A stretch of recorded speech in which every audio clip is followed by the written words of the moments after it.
Hello students, मैं राजेश शर्मा मेरी इस कक्षा में आप सभी का स्वागत करता हूं।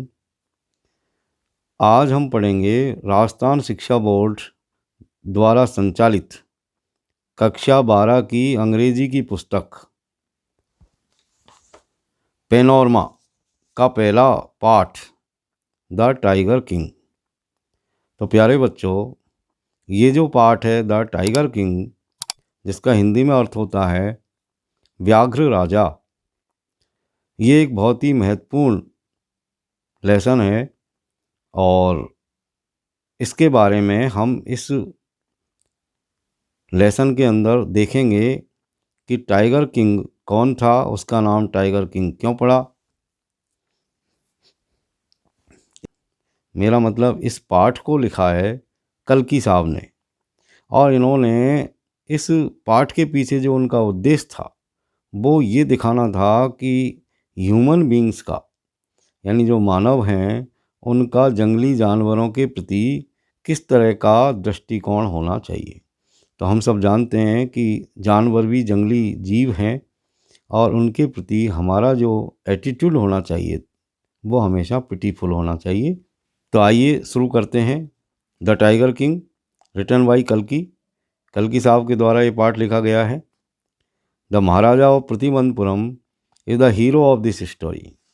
लाइन बाई लाइन मैं आपको पढ़ करके सुनाऊंगा, अर्थ करूंगा, आप ध्यान रखें। तो ये पहली लाइन है, the Maharaja of Pratibandapuram is the hero of this story. यानी प्रतिबंधपुरम के महाराजा इस कहानी के हीरो हैं। ही मे बी आइडेंटिफाइड, उसे पहचाना जा सकता है एज हिज हाइनेस जमींदार जनरल, खिलेदार मेजर, सत व्याघ्रा संहारी, महाराजाधिराज, विश्व भुवन सम्राट, सर जिलानी जंग बहादुर, MAD ACTC और CRCK। तो देखिए बच्चों, कितना बड़ा नाम है। ये नाम है महाराजा टाइगर किंग का। लेकिन but this name is often shortened. Shortened मतलब छोटा करना, ऑफन यानी प्राय, लेकिन प्राय इस नाम को छोटा कर दिया जाता है टू द टाइगर किंग के रूप में। आई हैव कम फॉरवर्ड का मतलब आगे आना। तो मैं आगे आया हूँ to tell you why he came to be known as tiger king. तो मैं आपको ये बताने के लिए आगे आया हूँ कि उनको टाइगर किंग के रूप में क्यों जाना जाता है। नॉन का मतलब होता है जाना जाता है। आई हैव नो इंटेंशन, देखिए इंटेंशन मतलब इरादा, प्रिटेंडिंग दिखावा करना, एडवांस आगे बढ़ना, इसके अलावा स्ट्रेटेजिक विड्रॉल का मतलब होता है पीछे हटना। स्ट्रेटेजिक यानी एक नीति, यानी सोची समझी रणनीति के तहत। इसका हम अर्थ करेंगे कि I have no intention of pretending, यानी मेरा ये दिखावा करने का कोई इरादा नहीं है। टू एडवांस ओनली, कि मैं सिर्फ इसलिए आगे बढ़ूँ कि only to end in a strategic withdrawal, कि मैं बाद में एक नीतिगत तरीके से, यानी सोची समझी रणनीति की के तहत पीछे हट जाऊं। यानी लेखक ये कहना चाहता है कि मैं तुमको जब ये कहानी सुना रहा हूँ तो मेरा इस कहानी से पीछे हटने का कोई इरादा नहीं है। Even in the threat of Stuka bomber will not throw me off track. Off track का मतलब मतलब एक तरीके से ट्रैक से हटना, यानी राह से भटकना। तो मेरा जो है इस कहानी से पीछे हटने का कोई इरादा नहीं है। यहाँ तक कि स्तूका बॉम्बर, यानी स्तूका जो बॉम्बर है जर्मनी का, विश्व युद्ध में काम आया था ये। यानी जब सेकंड वर्ल्ड वार हुआ तो उस समय स्टूका बॉम्बर नाम के जो बम्बरसक विमान थे, तो उनकी धमकी भी मुझको ऑफ ट्रैक नहीं करेगी। कहने का मतलब मैं उससे भी विचलित नहीं होऊंगा, कहानी सुनाता जाऊंगा। The Stuka if it likes, और स्तूका यदि चाहे तो can beat a hasty retreat from my story, यानी टूका यदि चाहे तो मेरी इस कहानी से पीछे हट सकता है। Right at the start, right at the start it is imperative to disclose a matter of vital importance. शुरुआत से ही ये बहुत ही इम्पेरेटिव है। इम्पेरेटिव इम्पेरेटिव इम्पेरेटिव का मतलब आवश्यक, डिस्क्लोज यानी किसी बात का खुलासा करना। तो शुरुआत से ही ये बहुत महत्वपूर्ण है खुलासा करना। किस चीज़ का खुलासा करना? ए matter of vital importance about the tiger king, यानी टाइगर किंग के विषय में जो सबसे महत्वपूर्ण बात है उसका खुलासा करना बहुत ही महत्वपूर्ण है। तो everyone who reads of him, यानी कोई भी व्यक्ति जो उसके बारे में पढ़ता है, will experience the natural desire, हर उस आदमी की नेचुरल डिजायर होती है, यानी प्राकृतिक इच्छा होती है हर आदमी की। जो भी इस टाइगर किंग के बारे में पढ़ता है उसकी ये प्राकृतिक इच्छा होती है। किस चीज़ की इच्छा होती है?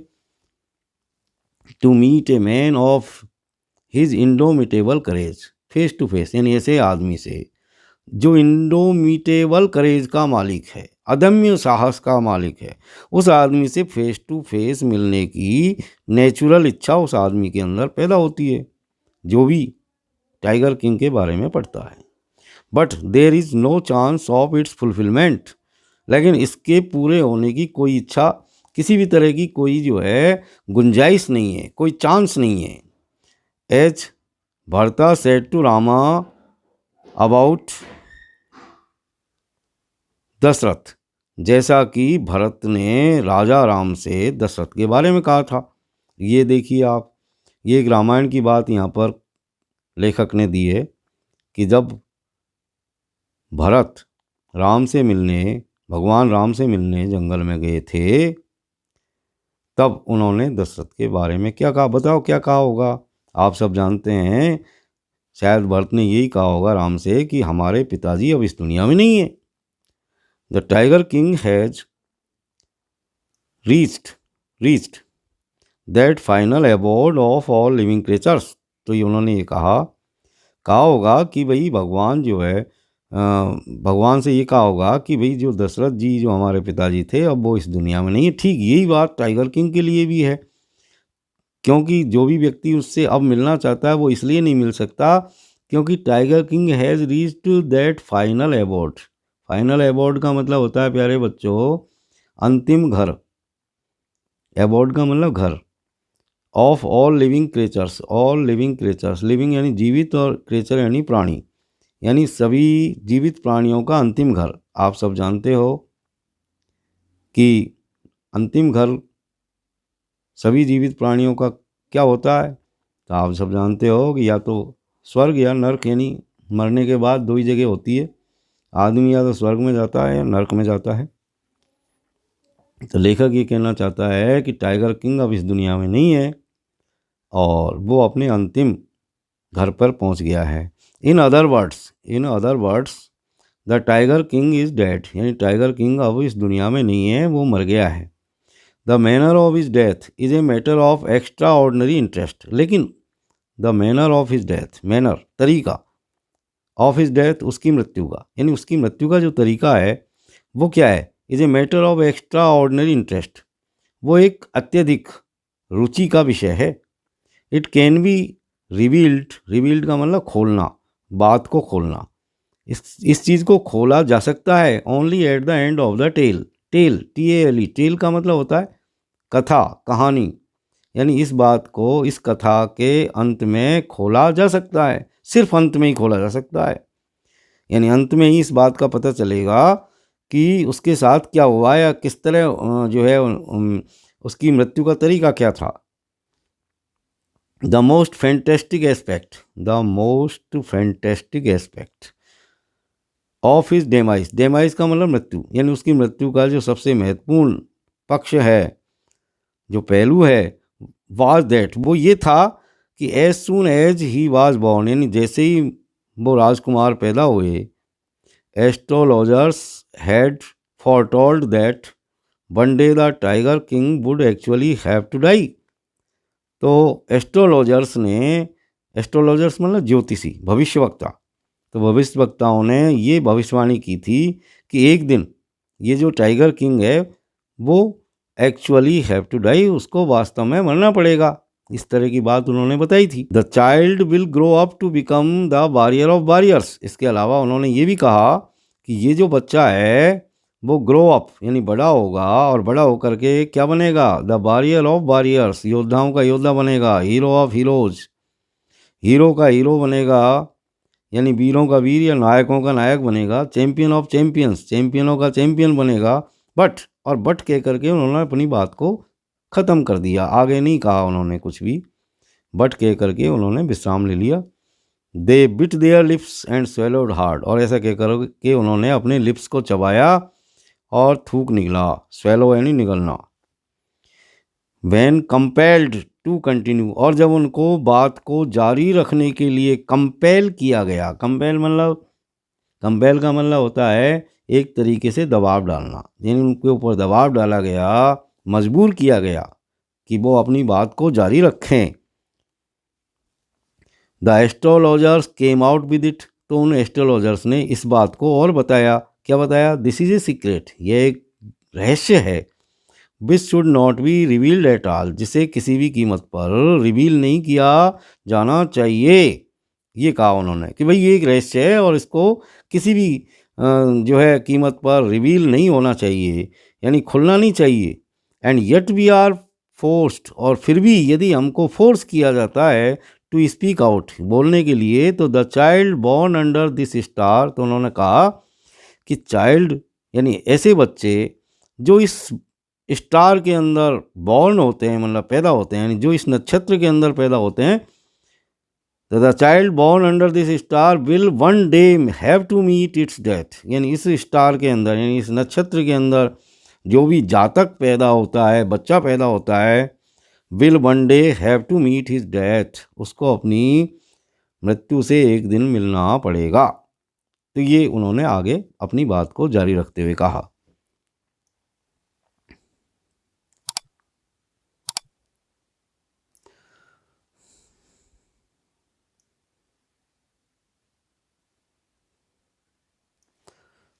एट द वेरी मोमेंट यानी ठीक उसी क्षण, वेरी मोमेंट यानी ठीक उसी क्षण, ए ग्रेट मिरेकल का मतलब चमत्कार।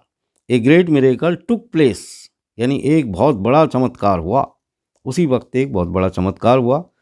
एन एस्टोनाइसिंग फ्रेज, एक हतप्रभ कर देने वाला वाक्यांश, emerged from the lips of the 10 day old Jilani जंग बहादुर, यानी जिलानी जंग बहादुर के लिप से, यानी होठों से एक चकित कर देने वाला वाक्यांश निकला।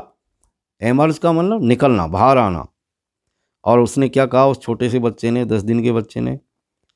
ओ वाइज प्रोफेट्स, अरे बुद्धिमान ज्योतिषियों, एवरीवन स्टूड ट्रांसफिक्स्ड इन स्टूपीफैक्शन, और उसकी इस बात को सुनकर के हर व्यक्ति जो वहाँ था वो ट्रांसफिक्स्ड हो गया, जड़ हो गया। इन स्टूपीफैक्शन का मतलब होता है एक तरीके से सम्मोहित होना, यानी सम्मोहन की अवस्था में हर व्यक्ति वहाँ जो भी था उस बच्चे की आवाज़ सुन करके ट्रांसफिक्स्ड हो गया, जड़ हो गया, स्तब्ध रह गया। They looked wildly at each other, उन्होंने एक दूसरे की तरफ आँखों को चौड़ी कर करके देखा। एंड ब्लिंक्ड, और पलकें झपकाई।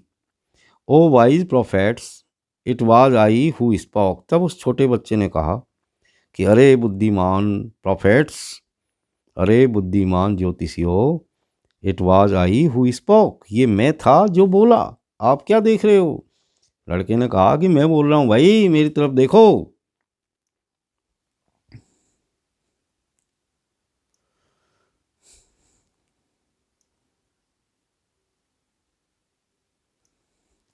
This time there were no grounds for doubt, इस बार सबने उस बच्चे की तरफ देखा और अब किसी के भी मन में संदेह नहीं था, संदेह का कोई आधार नहीं रहा। सबने उस बच्चे को बोलते हुए सुना, यानी किसी भी तरह का डाउट का कोई ग्राउंड वहाँ पर नहीं रहा किसी के भी मन में। It was the infant. Infant का मतलब छोटा बच्चा, यानी जब बच्चा शिशु अवस्था में होता है 6 महीने से नीचे तो उसको इन्फेंट कहते हैं, और 6 महीने से ऊपर जाने के बाद में बच्चे को चाइल्ड बोलते हैं। तो इन्फेंट का मतलब छोटा बच्चा, जिसको हिंदी में कहते हैं शिशु। It was the infant born just 10 days अगो। ये एक छोटा शिशु था जो ठीक अभी 10 दिन पहले ही जन्म लिया था, जिसने अभी ठीक 10 दिन पहले ही जन्म लिया था। who had enunciated the words so clearly। वो इतनी स्पष्ट तरीके से अपने शब्दों को बाहर निकाल रहा था।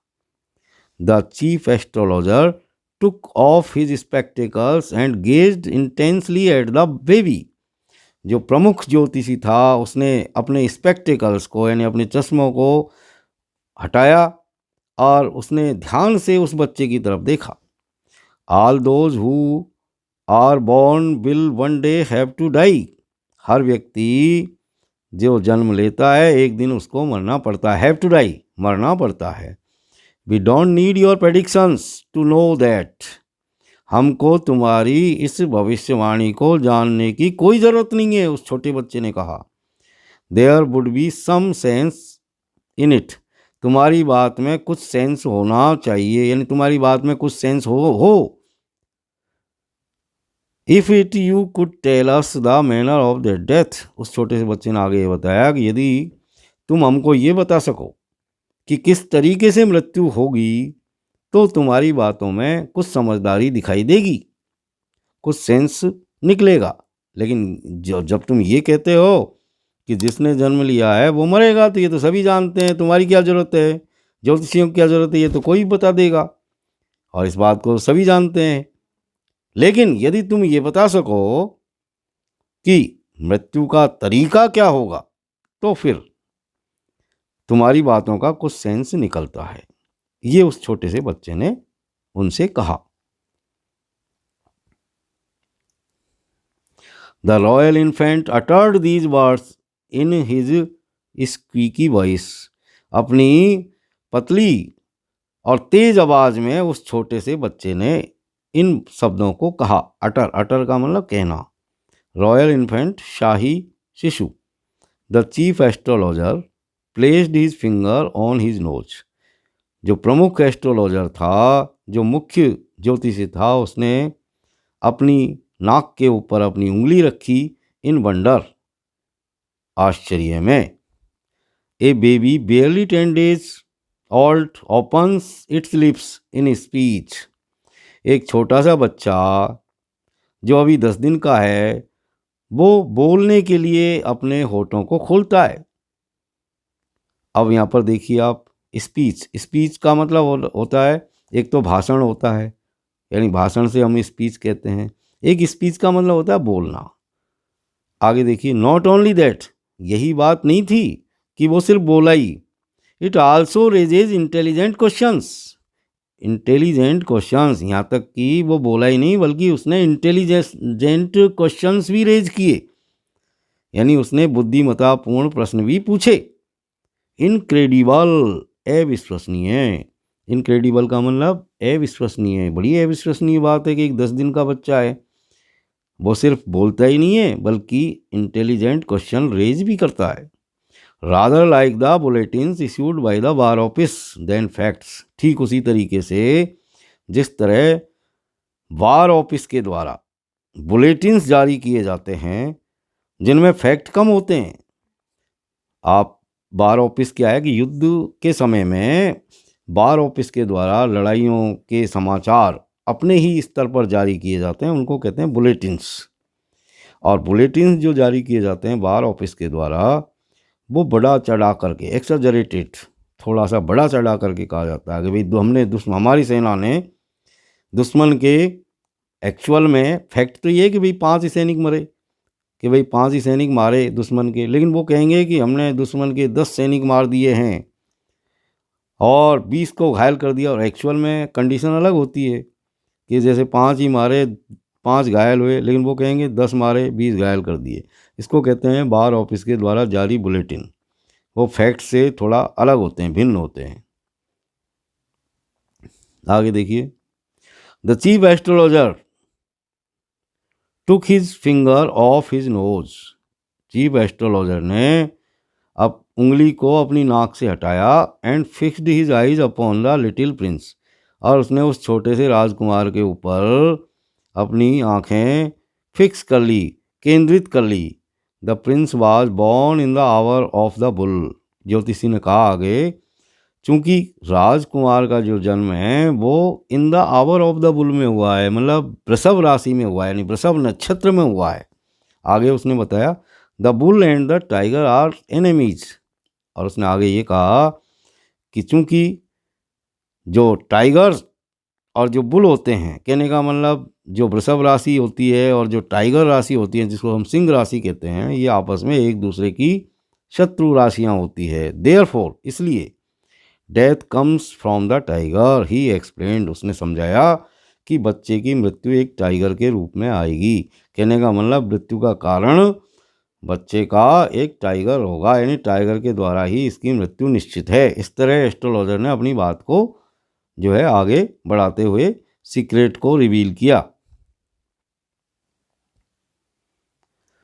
You may think that crown Prince जंग जंग बहादुर was thrown into a quack when he heard the word tiger। अब जैसा कि एक 10 दिन का बच्चा जिसको ये पता चलता है कि मेरी मृत्यु एक टाइगर के द्वारा होगी, तो शायद तुम ये सोच रहे होंगे कि ऐसा सुन के उस बच्चे ने डर के कारण कि भाई एक शेर मुझको मार देगा, उसने एक चीख निकाली होगी।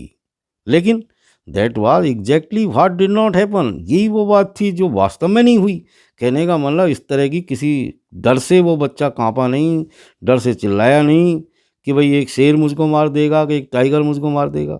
As soon as he heard it pronounced, यहाँ तक कि जैसे ही उसने टाइगर जो शब्द था उसको बोलते हुए सुना, यानी टाइगर का नाम जब उसने सुना कि भाई टाइगर के द्वारा मेरी मृत्यु होगी, तो क्या हुआ प्यारे बच्चों, the crown Prince gave a deep growl, उस क्राउन प्रिंस ने एक गहरी तेज गुर्राहट निकाली।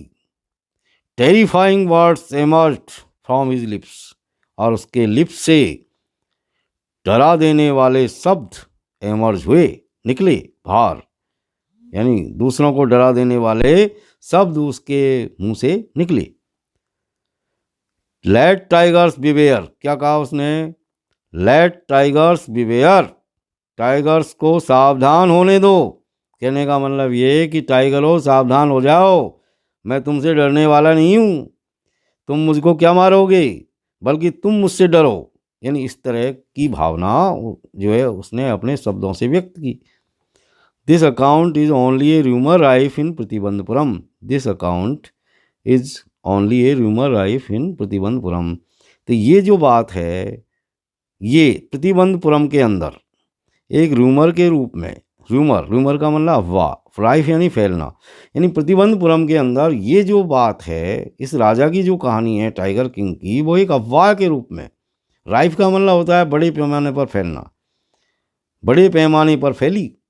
But with hindsight we may conclude it was based on some truth, but with hindsight, लेकिन पीछे की सोच के द्वारा, बी में कंक्लूड, हम ये निष्कर्ष निकाल सकते हैं, कंक्लूड कर सकते हैं। कंक्लूड का मतलब बच्चों निष्कर्ष निकालना, कि it was based on some truth, कि ये कहानी, ये जो कथा है ये कुछ सत्य पर भी आधारित थी। हाइंडसाइट का मतलब होता है पश्चिमवर्ती सोच, यानी पीछे सोचना, जब कोई काम हो जाए और उसके बाद में सोचना कि भाई मैं पढ़ लेता तो पास हो जाता। जब फेल होने वाला, जब कोई बालक फेल हो गया तो वो ये सोचता है मैं ये चीज़ याद कर लेता, इस चीज़ को कर लेता तो मैं शायद पास हो जाता, वो हो गई उसकी हाइंडसाइट। तो कहने का मतलब ये हुआ कि प्यारे बच्चों आगे की सोचो, पीछे की मत सोचो। पीछे सोचने से कोई मतलब नहीं है, एक बार सांप निकल गया तो उसकी लकीर को पीटने से कुछ नहीं होता। तो हाइंडसाइट का मतलब होता है पीछे की सोच, यानी पीछे सोचना, पिछली रोटी खाना। जैसे हमारे घर में कहती है बड़ी बूढ़ी औरतें हैं कि यानी पीछे की रोटी खाइए।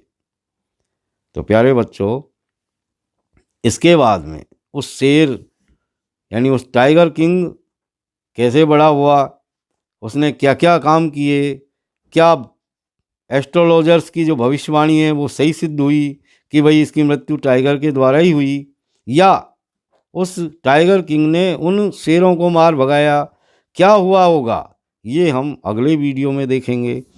तब तक इंतज़ार कीजिए आप मेरे अगले वीडियो का। मेरे चैनल को सब्सक्राइब कीजिए, study time by Rajesh Sharma. YouTube पर जाइए, वहाँ सर्च कीजिए study time by Rajesh Sharma, उसे सब्सक्राइब कीजिए और इस तरह बने रहिए मेरे साथ, एक के बाद एक नए नए चैप्टरों के साथ, नए नए टॉपिक के साथ हम इस पुस्तक के सभी पाठों को पढ़ेंगे और देखेंगे, बने रहेंगे। मैं इसके क्वेश्चन आंसर भी आपको करवाऊंगा। आपको बिल्कुल कतई चिंता करने की ज़रूरत नहीं, मैं आपके साथ हूँ। धन्यवाद। Thank you very much for watching my video.